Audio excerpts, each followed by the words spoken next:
아침 햇살이 창문을 넘어 거실 바닥에 길게 누울 때 우리는 또 하루를 함께 시작합니다. 예전처럼 가슴이 두근거리거나 서로를 보기만 해도 웃음이 터지던 시절은 지났을지 모릅니다. 하지만 이상하지요. 젊을 때보다 더 깊이 상대를 느끼는 순간이 바로 지금 이 나이에 찾아오기도 합니다. 오늘은 노년의 부부가 배우자와 오래 그리고 건강하게 잘 살아가는 이야기를 해보려 합니다. 혹시 요즘 이런 생각이 들지 않으셨나요? 왜 이렇게 말이 안 통할까? 같이 있어도 외롭다. 예전 같지 않다. 그런데요.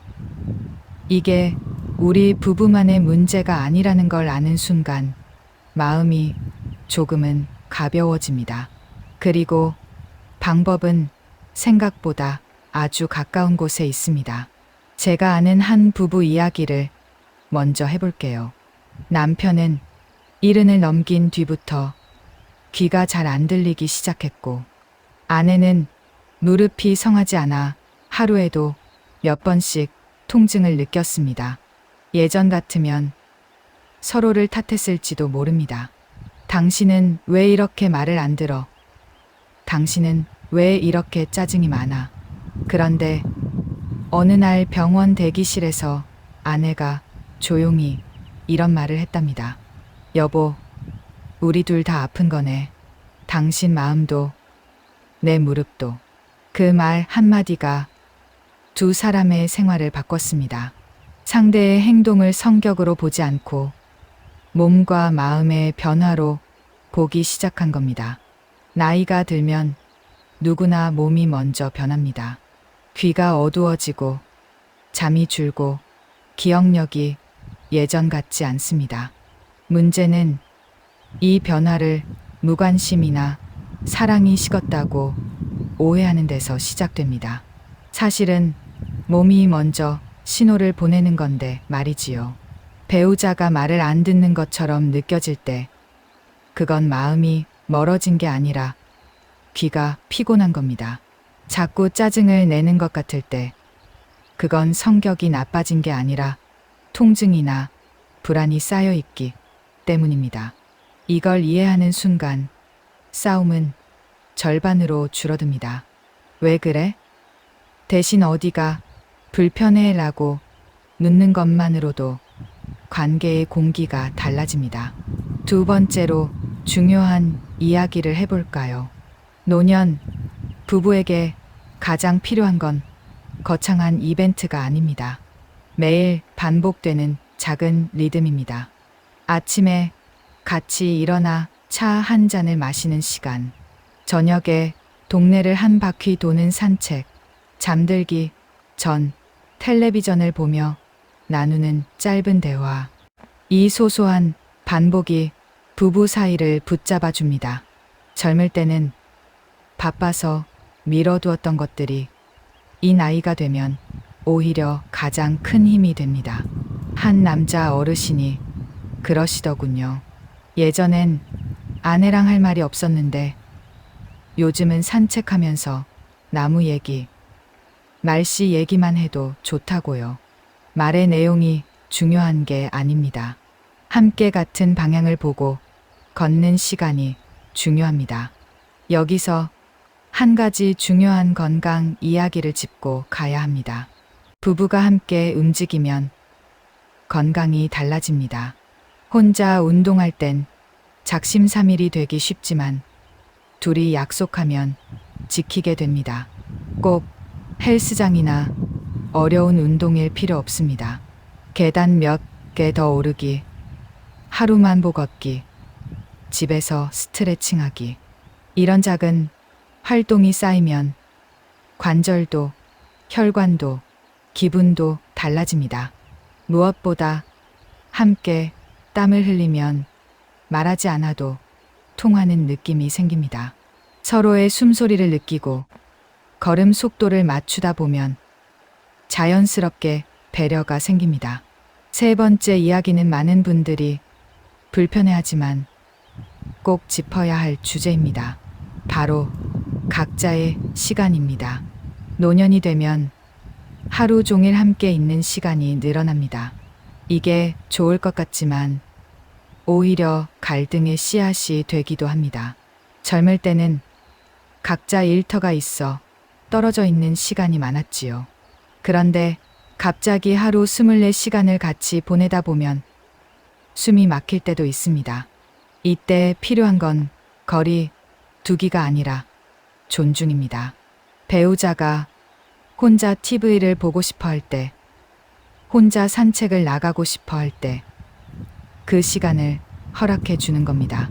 이건 사랑이 식은 게 아니라 성숙해졌다는 증거입니다.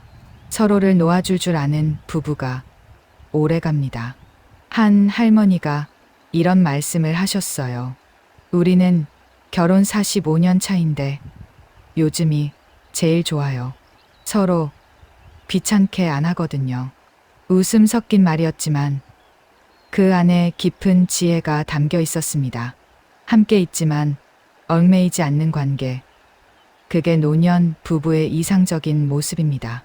각자의 취미 하나쯤은 꼭 가지세요. 텃밭 가꾸기, 그림 그리기, 글쓰기, 낚시, 종교 활동. 이런 시간이 다시 만났을 때 할 이야기를 만들어줍니다. 네 번째로 꼭 이야기하고 싶은 건 감정 표현입니다. 나이가 들수록 감정을 숨기는 게 미덕처럼 여겨지기도 합니다. 이 나이에 무슨 사랑 타령이냐고 말하시는 분들도 계시지요. 하지만요, 감정 표현은 나이와 상관이 없습니다. 오히려 노년기에 더 필요합니다. 오늘 반찬이 맛있다고 말해주는 것, 고맙다고 말하는 것, 손을 잡아주는 것. 이 작은 표현이 배우자의 마음을 살립니다. 특히 남자 어르신들께 꼭 드리고 싶은 말이 있습니다. 말로 표현하는 게 어색하다면 행동으로라도 보여주세요. 설거지를 돕거나 무거운 걸 대신 들어주는 것만으로도 충분합니다. 혹시 이런 생각해 보신 적 있으신가요? 내가 먼저 바뀌면 손해 아닐까? 많은 분들이 이 지점에서 멈춥니다. 하지만 관계는 계산으로 유지되지 않습니다. 먼저 손 내민 사람이 결국 더 편해집니다. 마음의 짐을 내려놓게 되거든요. 상대가 변하지 않아도 괜찮습니다. 내가 먼저 바뀌는 순간 내 하루가 달라집니다. 이게 바로 노년 부부 관계의 숨은 비밀입니다. 다섯 번째, 마지막 이야기는 조금 깊은 주제입니다. 바로 함께 늙어간다는 각오입니다. 우리는 젊을 때 결혼식장에서 건강할 때나 아플 때나라는 말을 합니다. 그런데 이 말의 진짜 의미는 노년에 와서야 비로소 이해하게 됩니다.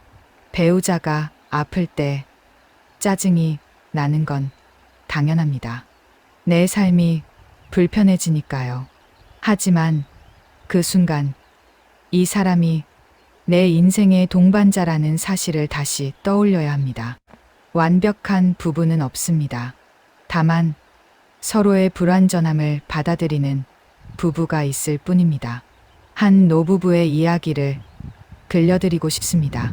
남편이 중풍으로 쓰러진 뒤 아내는 하루도 빠짐없이 남편의 손발을 주물러 주었습니다.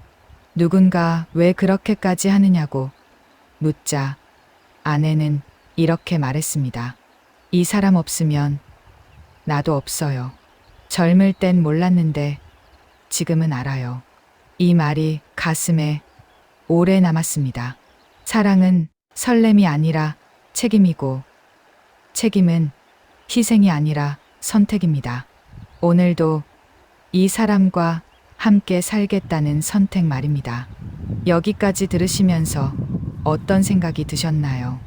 혹시 지금 옆에 있는 배우자의 얼굴이 떠오르셨나요? 노년의 부부 생활은 끝이 아니라 또 다른 시작입니다. 속도를 줄이고 욕심을 덜고 건강을 챙기며 서로를 다시 알아가는 시간입니다. 오늘부터 큰 결심을 할 필요는 없습니다. 오늘 저녁, 오늘 하루 어땠어? 한마디면 충분합니다. 그 한마디가 쌓여 내일의 관계를 만듭니다. 언제나 여러분의 건강과 행복을 응원합니다. 이 영상이 도움이 되셨다면 좋아요와 구독, 그리고 알림 설정 부탁드려요.